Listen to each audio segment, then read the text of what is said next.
Cheat Code. Hey everyone, welcome to Pickleball Cheat Code, the show for competitive pickleball players who want to level up their game. We focus on advanced strategies for experienced players, stuff only the pros know. I'm Brodie Smith. I'm a 5.5 level duper. I'm a coach, and I'm here with my co-host, Tanner Tomasi. Hey everyone. Tanner is a 6.0 duper and a APP national bronze medalist. Today we're covering everything you need to know about dinking like a pro. At the end of the episode, I'm going to be throwing some names of top pros over to Tanner with some very unique dinking styles to get his breakdown and his overall thoughts. So be sure to stick around for the end of that and see which style of dinking that you align with most. You're not going to want to miss that. You can watch the video version of the show on YouTube and Spotify or listen to it wherever you get your podcast today. New episodes weekly. Subscribe so you never miss one. And if you like the show, please leave us a review. Let's get into it. All right, Tanner, how are we doing today, man? Doing good. How about yourself? Doing well. New York is wearing me down. I'm exhausted, but I'm loving it here, having a good time. Got some pickleball in recently, so things are flowing. Things are good. I'm excited to discuss dinking today. Oh, yeah. Let's go. I'm a dinkologist. I was about to all say, day, so I feel like good to go. I feel like for me personally, this is my favorite part of the game. This is what I spend the most time on. This is what, makes pickleball so unique. I don't know about yourself. I feel like the few times I have played you, I feel like this is outside of your counters. This is the best part of your game. Would you agree? Yeah, I'd say I'm probably most confident dinking and countering, like you just mentioned, for sure. Love it. All right. Well, this is going to be great then. So I wanted to start high level, making sure we're not missing anything in terms of the basics of dinking.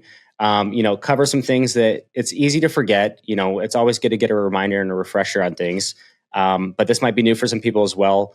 So some of the basics that I like to teach and that I always abide by, maybe I'm having a bad day dinking. These are the things I like to always go back to. One is ensuring that I have a loose grip. Sometimes in a match, it's easy to get tight, easy to, pop things up just by getting a little bit tight with your grip and having a solid wrist. So many times when I'm coaching, players will add a little bit of wrist here and there. It's only good to add wrist when we're doing some aggressive rolls, but regardless, staying consistent there and staying really solid with your angles.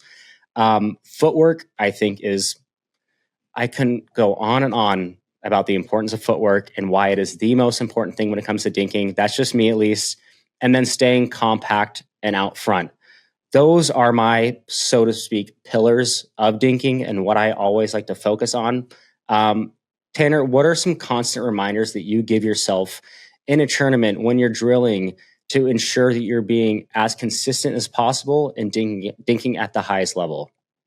Yeah, I think your pillars there were all spot on. I would say if I'm ever missing balls consistently or just making errors, it normally stems from just lazy footwork or losing focus. So as long as my legs are engaged and I'm really physical with the feet, as fun as it may sound, that really helps with consistency. I think physical with the feet is a good tip. So I think there's something interesting about that specifically is some people, less is more. That's something that I always like to abide by. If you're not doing too much movement where, you're adding wrist, you're adding all these extra things. But if you have consistent balance and consistent footwork, I can look at a player without them holding a paddle and them just moving around the kitchen and just doing ghost movements, so to speak. And I could tell if they're a 5.0 plus dinker or not within 3 seconds, just because that is the key to staying as consistent as possible, being able to apply as much pressure. And then some of the things that I focus on specifically with that footwork is anchoring my legs. So if a ball is coming out wide to the left, aggressively planting that left leg, getting as low as I can, getting that butt down and not having my paddle disconnected from my body and staying as consistent as possible with that footwork. Same thing if it's going out to the right.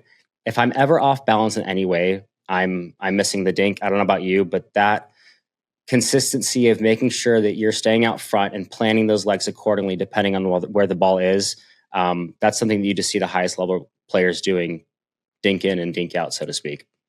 Yeah, I completely agree. I think getting your outside leg behind the ball has a direct correlation to how consistent you are. If you're outstretching your body, it normally ends in a pop-up or just less control into the net. And how do you determine that with footwork? Whether a ball's too wide and you want to hit a passive dink, or this is something we'll dive into a little bit more later. But when you're making those shots, how do you judge your footwork based off the ball positioning, if that makes sense?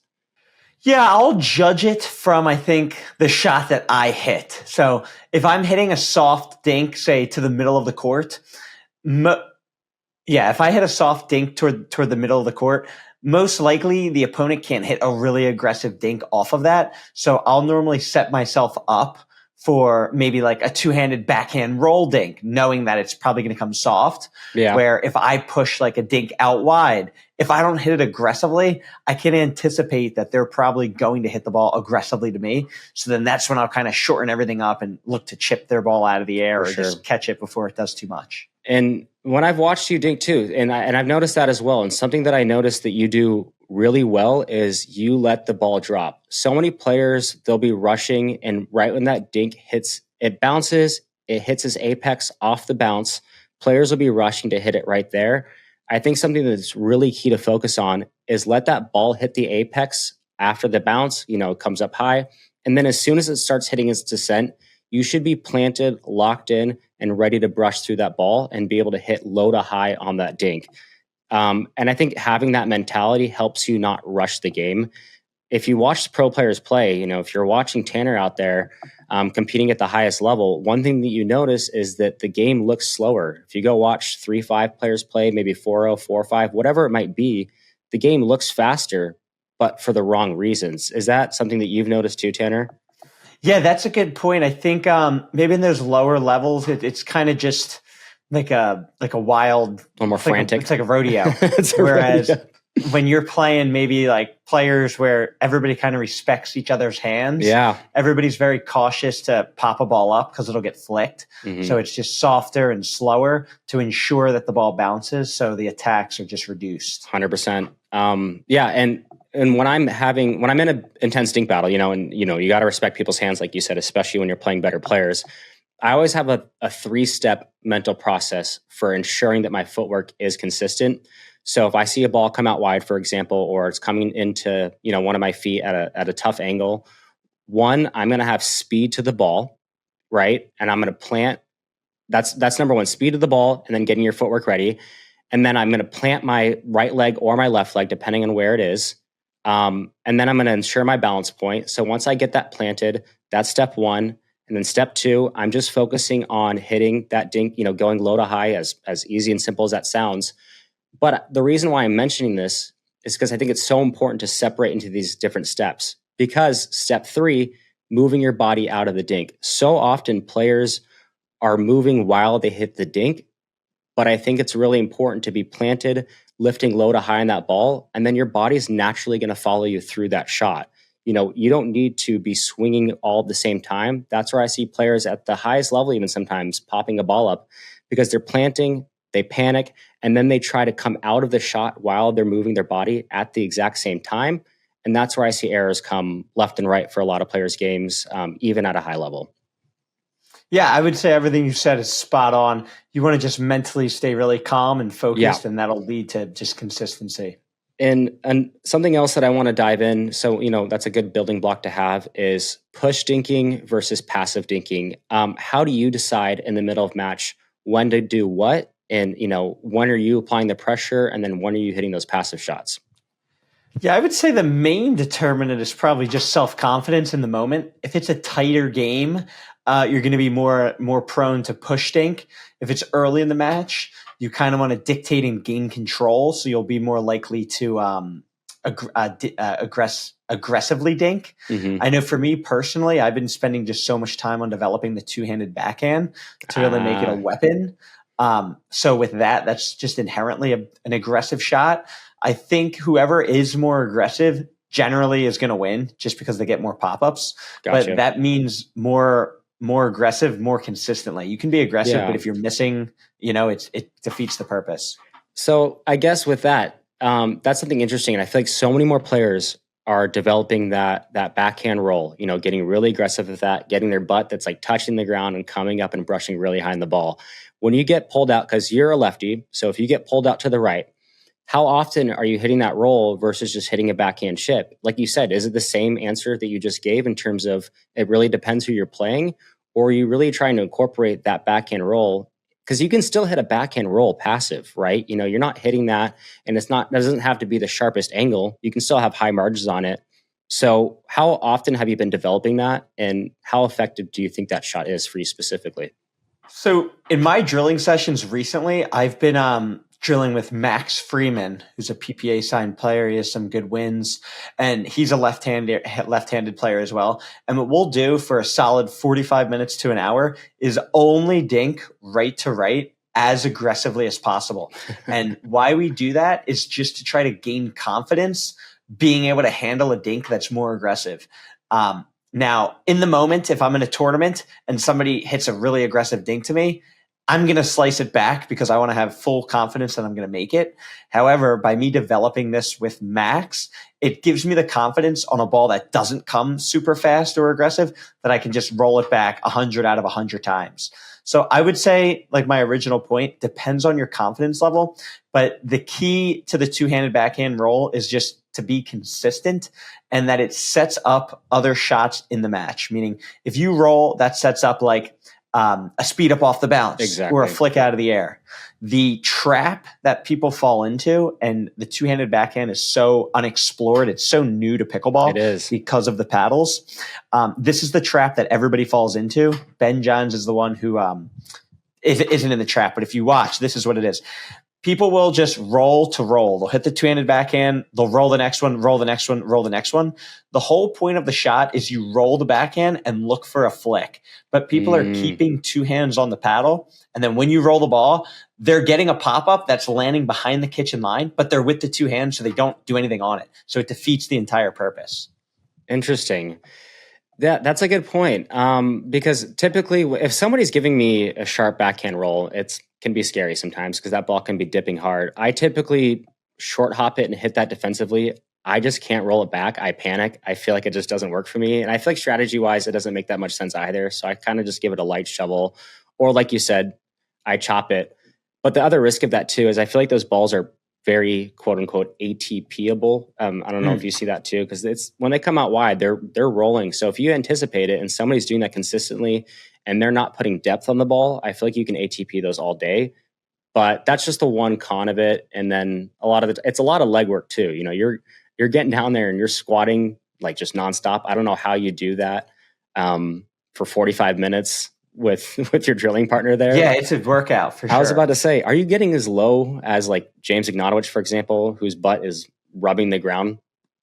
I'd say I try to replicate him of just getting low. If you don't bend your knees, you just miss every time. So you really have to get like your butt like the same height as the ball bouncing, or you're just going to miss. And this shot extra so more than any other shot for dinking is going back to what I said earlier, is making sure you're planting with this shot, because this is where I've had so many errors when I was trying to learn this shot. I still don't hit it well by any means. It's just okay. But I noticed I had so many errors when I would go plant, have speed to the ball, plant, get set, get low, and then I'd be jumping out of it as I was hitting that roll, because that's what it looks like these players are doing. But when you really look at it, they're planting, then they're brushing up on their backhand, and then their body comes out of it. Is that true to you as well? Is that how you hit it? Yeah, that's spot on. If you raise in the middle of it, it'll just pop up. And I didn't realize that because it's happening so fast. I used to think that you have to flow and hit it in one motion. And, because you're supposed to use your body when you're hitting these shots. But it's a matter of hitting that shot first, and then your body's naturally going to follow without you even thinking. So I feel like that's something that people get wrong a lot, and something that I'm noticing myself. So super important to incorporate that. What are some of your quote unquote cheat codes within pickleball? How do you give people problems and take control of a dink rally? What is your strategy when you're neutralized at the kitchen? Yeah, I would say the key to taking over the kitchen is by creating as many 2-on-1 scenarios as possible. So what that means is if somebody's dinking cross court to me, I'm not going to just let their ball bounce, dink it back, stand there with my hand in my pocket. As soon as I see the opponent is going to dink a ball to me cross court, I'm looking to almost step over toward like the center line ish and lean in, take balls out of the air, and kind of apply pressure by taking a dink out of the air aggressively. That's the key way to take time away from your opponent and make them feel pressure. And when you do this, like I said, I'm shifting over toward the center line, as well as my partner is shifting over toward the sideline. Yep. So it's really us two versus the one. And if the opponent can't show that they can get the ball down, it's just free attacks and free earnies on our side of the court. Once the opponent can establish that they are comfortable and they can dink behind me, then I kind of have to lay off that strategy and look to dink aggressively, move the ball around, and just kind of work the point more that way. I like that. So you're trying to shrink the kitchen essentially and really shift it to one side. That's something that I haven't really implemented in my game. Well, obviously, sometimes you want to target people, but thinking of it in that way, I feel like is a really smart way to go about it by taking those balls out of the air. Because if you don't close off that middle, like you said, it's really easy for them to let balls bounce. They're going to be landing at the inside foot, and then you're in deep shit there. So being able to close off and take out of the middle really shrinks things down, I feel like. Yeah, that's exactly it. Taking balls out of the air is, if you can do that effectively, like by hitting topspin on balls out of the air, it's very difficult for the opponents to get out of that. And if you're going to throw topspin for out of the air, because usually when I'm going out of the air, I'm just doing a really light shovel with a locked wrist, and I'm just letting my legs kind of hit that shot and my body. That's kind of how I do that form-wise. Are you doing the same thing, then adding a little wrist for those two just to get an extra little baby kick? Let's say we're doing it with my backhand. Okay. So what I'm doing is I'm basically just nudging the ball. Yeah. And creating the topspin with my paddle angle. I'm not going to use my wrist at all to create the topspin unless the ball's high enough. But if it's low, I just give it a little nudge from the paddle angle. Yeah. I just have a limp wrist and push the ball. I almost picture it as I'm just holding out a wall and I'm just letting the paddle do the work, and I'm not trying to add any more action on it, because that's when things get thrown off. That's when errors happen. So I just let the paddle do its thing, right? Yeah, I'll add some action with my shoulder, and that's it. I won't use the wrist though. No, unless it's a little bit higher. And so what are some spots you like to focus on too? So when you're applying pressure and you feel like you're at the advantage state at the kitchen, because I always feel like there's an advantage state and a disadvantage state. Somebody's always going to have that offensive level for the most part. What are some of the key spots you like to focus on? I think the two obvious, and these might be the only two as well, as simple as inside foot on the opponent's opposite hand. So if somebody's a right-handed player, you want to go for that inside foot, which would typically be their left foot, right? That causes a lot of problems for people in that lower backhand, where they either have to take it out of the air, or they're going to be kind of hitting an awkward short hop right there on the ground, or have to take a step back. Whatever that might be, it's typically a tough spot to be in. And then also just pulling people out wide and just moving people around that way. Are there any other ideas or strategies that you like to implement besides those two positions? Yeah, I would say they're the base strategies. I would say it's heavily opponent dependent. Scouting your opponent and seeing the way that they play is very important. When I speak, I'm lefty, so I only play the right side. So I know there's different types of right siders. For instance, I played against Tyson McGuffin and Kwang Duong. And Tyson played the right, where he really hugs the center line and leans in. Very similar to when I played Ben Johns when he was on the right. And the way that I want to beat these guys is I want to basically hit my two-handed backhand roll instead of the slice. Pull them out. Because, say it again. To pull them out and create. Pull them out of the middle. They have their feet. Yeah, they have their feet planted, and they're just looking to take my ball out of the air. So I'll take some off of the roll, but ensure that it goes wide, almost giving them an ATP since they're so planted. If I hit it fast enough, it goes behind. And I feel like your margin for error there, especially against those players, is pretty tight. Because, like you said, you have to take it off, because when you're rolling off the bounce there, going cross court, I feel like it's pretty easy to keep it a little bit high. What are some tips that you like to follow to make sure that you're not having too much depth? Because that way, these players at the top level, they're just going to backhand roll the crap out of it, and it's in your opponent's chest, your partner's chest, and then you just stand there looking dumb. So how do you keep that ball shallow? Yeah, specifically for the two-handed backhand roll, since that's what we're talking to here, it took me a very long time to figure it out, but I think I have the form perfectly. And the key to it is, if you try to hit topspin, that's when you get screwed pretty much. Like it pops up if you're not perfect. It's so finicky. You have no confidence. The key to the two-handed backhand roll is all side spin. So you're brushing the side of the ball. So theoretically, with the side spin, the ball's never going to travel too deep. It's only going to travel too wide, which gives an ATP. So if you can just aim like more back instead of wide, if that makes sense. Yeah. With the side spin, that like keeps the ball very snug to the net. It's when you use top spin, that's when it's like, oh, here's an overhead. Wait, you know?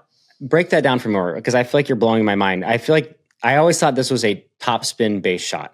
So you're telling me, I mean, it is obvious. There's some that's naturally. Yeah, it's half and half. It's half and half. So when you say side spin, you're brushing up towards the ball essentially and having that spin drifting back towards closer to the net, so to speak. Yeah. So kind of scooping it around. So we'll say it, I said I'm lefty. We'll say it for righties. Okay. So it'd be, think of like the ball's coming and your left hand is just doing all the work going on the outside of the ball, generating no topspin. That is the way you want to hit it. Now, as you like start developing it more and more, it's like 50-50, half side spin and then half top spin up the back. I feel like my mind's blown right now. You got to try it next time you go. That's the key to the backhand that everybody does wrong. Trying to go bottom to top, it does not work. You have to do side spin. Some players do it. I'm saying for me, like, yeah, no, I mean, that's what I find so difficult about being consistent with this shot. And I feel like a lot of players are inconsistent with it because of this. It's the top spin. If you're tight, the ball is going to pop up. With me, if I'm tight, it just might give an ATP. But if I take some off, it's good. Okay, side spin. All right. Yeah. Holy shit. Okay. What are some pros that do this really well for people to look at outside of yourself? If we go like on YouTube, for example. Yeah, I think James is a perfect example of it. Ryan Fu, who's like James's protege. Yeah. Exactly like it. If you look at the ball, it's so much side spin. They almost never hit like a popped up dink. Oh my God. Because it's coming around the ball. I don't know. I got to look. Yeah, I got to look more into like Kwong. I don't really know his form. Oh, yeah, I think he does top spin, but he just has done it so many times that it's second nature. But for people trying to learn it, look at the way James does it. It's like shoulders and curling around. Yeah, I can see that now that you're saying it, but I never saw it before. I'm such a visual learner from basketball my whole life to pickleball. Like so much of what I've implemented in my game are just watching players and like really thinking about it. I've watched that so many times and I could not tell the difference. I thought it was just top. Okay, this is huge. When I hit this shot, I can feel like super strong. It'd be, let's say for you as a righty, your left hand, like when I do it, I can feel, let's pretend it's my left hand, my top hand. I can feel my left hand like cupping around the ball. Like it's an unnatural feeling that's become natural feeling. But like, I know every time when I hit it properly because of that. Is a good way to drill this by removing your offhand and then only, so for me as a righty or no, or is that still no, because you want to cup, then you could only hit topspin. You couldn't dink that. It wouldn't make sense. You want to form like a cupping motion with your top hand. Okay. I love it. Well, that was a good deep dive on the backhand roll. That was clutch. Okay. So taking a step back here in terms of some key strategies that we like to focus on. Another thing that I like to do is, so we talked about some of those spots of moving people around and, inside foot, outside roll. One of the things that I love to do is conditioning an opponent. So especially when you're getting in longer dink rallies. So for me, this is a strategy that works really often, and it can be as simplistic as dinking inside foot 5 times in a row. And then you're conditioning your opponent to going this exact same spot over and over and over and kind of lulling them to sleep. And then I'm going to go outside roll. That can create some pop-ups and some, some issues for who I'm playing, or vice versa. I might outside roll or chip 10 in a row, and then I'm going to roll 1 to the inside foot and apply some pressure there. Is that something that you work around with as well, Tanner? Because that's something that I've seen a lot of success with is and it helps you own the kitchen, I feel like. Yeah, I would say conditioning your opponent in another way. I would say with the opponents that I'm playing against, maybe moving the spots up or conditioning through the spots of like where you dink inside foot, outside foot isn't going to do it. Mm-hmm. But 1,000% conditioning through holding your dinks is what all the pros do. Yeah, meaning like I have a dead forehand dink. I hold it, I dink it out wide. I have a dead forehand dink. I hold it, I push it out wide. 4 points later, dead forehand dink. I hold it, I bag them or I flip it through the middle. Yeah. That is when like it's very hard to read. If you're just dinking to different spots and conditioning that way, since the ball is so slow on a dink, it might not, like it might work on some people, but I'd say like the hold is the key, because it's like, oh, they went twice out there. Oh God, it's in, you know what I mean? And how do you focus on that hold? So something that I work on is just really making sure my plant leg, I typically use like to get my right leg behind the ball and really settle down and lock in. And then I have my paddle tip down, and then I'm opening up to where I can kind of go anywhere in the court. That's kind of how and then I also let that ball drop just a little bit and add that more time. Yeah, everything you said is spot on. When you hold, you really only want to do it on dead balls that you have time on, where you can get your paddle completely down so you can go any direction. Yeah, and then the other thing with the hold too is you can see somebody at the last second right before you hit, they might shift in towards that center line, and then your outside roll's wide open, or vice versa. And then, whatever it might be, I'm always watching where my opponents are standing, of course, and it's just such a little thing that people can forget. But using your peripheral vision, obviously eye on the ball, but peripheral is locking in exactly where your opponents are standing, their paddle positioning, things like that can be huge.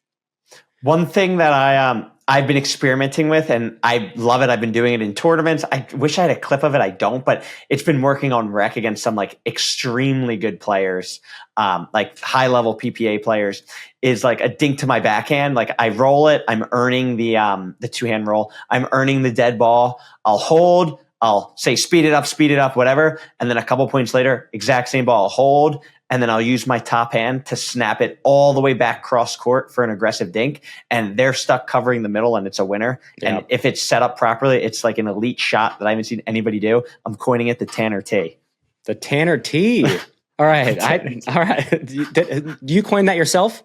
I just coined it right now. Okay. I'm going to get a video of it. It's the Tanner T. All right. I don't know if we can have our editor overlay a clip of it. So if you're listening on Spotify, maybe there's a clip being overlaid. There's not a clip of it, but I'm going to get one. Well, by the time this comes out, we might have a clip. That's true. We'll go do a 60-second video. We'll see if we can add that in without any audio and just throw it on there. But if not, we'll post it in the description of the Tanner T. The Tanner T. The Tanner T. Okay, that better be the next 60-second video, regardless if this gets into the pod or not. Love it. Okay, so I think we touched on this earlier, but I want to dive into this a little bit more. So in terms of taking a ball out of the air or letting it bounce. So when I'm dinking, I always have a mental checklist in mind. Step one, I'm always looking to take any ball out of the air. You mentioned this earlier. It shrinks the kitchen and it takes time away from your opponent. Really straightforward. It's easy to move people around, easy to throw people off. So I'm always looking for a ball out of the air no matter what. And then also, if a pop-up comes, I'm ready to flick it and ready to punish, of course, too. If the ball is just too short and I notice that right away mentally, I go, okay, I'm leaning in comfortably and balanced. But if I notice it's going to be a little bit of out of reach and I have to awkwardly put my paddle face too far forward, I'm going to take a step back, get my balance centered, get control, get my plant leg, and then I'm dinking. And then if it's too sharp and I don't have time to do that, then I'm just going to go straight into a nice and easy short hop, which is something that you do so well. I feel like your short hops are some of the best around. Do you have like any sort of mental checklist? Or I guess a better question is, what do you do to determine how to take a ball out of the air and when to let it bounce? So the way I determine how I take a ball out of the air is, I think I mentioned this a little earlier, is it's mainly like depending on the ball that I hit. If I hit an aggressive ball, I can assume that I should be able to get the next one out of the air. If I hit a dead dink to them, I'm not even like leaning in looking for it. I'm like on my heels anticipating an aggressive ball or ready to counterattack. It's really dependent on that. Or just if something develops throughout the game that like I see something that I can pick up on, like, oh, if I hit the ball here, he's not very aggressive. Like, meaning if I hit a dink to their inside foot, meaning it's a dead dink, I just push it over and they're not like creating, the left side players not stepping in and stealing it, then I'll lean in to try to like return their shot out of the air. But really anything other than that, I'm not doing any, there's not much thought. It's all depending on the ball that I hit. Makes sense. And then that's good to know. And then another question too is when you're in a tournament, or an intense match, how do you determine whether you're dinking straight on versus cross court? And obviously this can be ball dependent, and obviously this depends on who you're playing. But I know there's some strategies with it in terms of, getting your other partner involved. For example, maybe you're getting really heavily pressured. Do you have thoughts on that in terms of when you're going straight in front versus going cross and how that can apply? I would say I normally will start cross court to just kind of try to dictate and take control. If you can do that aggressively, dink cross court, it might lower the confidence of the other player. Like if you're hitting aggressive rolls to them and they're just like pushing it back, it's like, oh shoot, I got to do something or he's going to keep going. But I would say if they're handling it well and like we're even, I would go 2 to 3 times and then go to the guy in front of me just to get my partner involved because I didn't really get anything appetizing that I can take advantage of.